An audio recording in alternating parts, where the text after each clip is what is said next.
যাকে কখনো সামনাসামনি দেখলামই না তার জন্য কেন এত মায়া?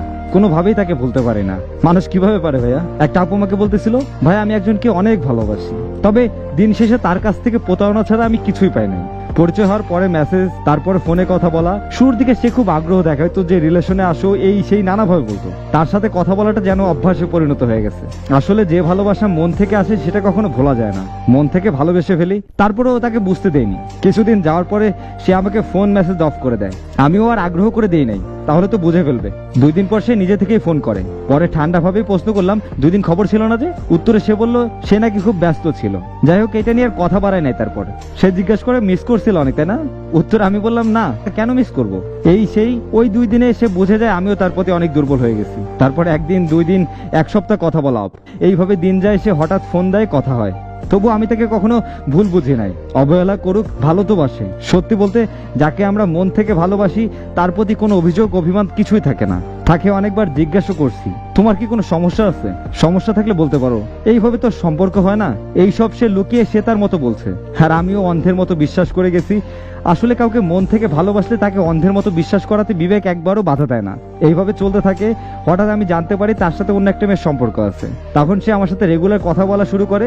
তার মধ্যে আমি জানতে পারি। নিজের কষ্ট নিজের কাছে রেখে তাকে জিজ্ঞেস করলাম, তোমার কি অন্য কারোর সাথে রিলেশন আছে? উত্তরে সে বলল, জানি না। বললাম, এইভাবে বলো না, সত্যি করে বলো।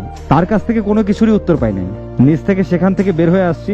নিজের যে একাকিত্ব ভালোবাসা সেটা বলে শেষ করতে পারবো না। তাকে কিছু শেষ কথা বলেছিলাম যে, এমনটা আমার সাথে নাও করলে পারতা। আমি ভালোবাসি নাই কাউকে, তবে যাকে ভালোবাসছি সে ছিল ভুল একটা মানুষ। তোমার একটাবার ভাবা উচিত ছিল মেয়েটা তোমাকে অনেক ভালোবাসে। কথায় আছে, রাখার মানুষ রাখতে জানলে থাকার মানুষ থাকতে বাধ্য। কিন্তু আমি তো সেই সুযোগটাও পাইলাম না। এই কষ্টটা কই রাখবো?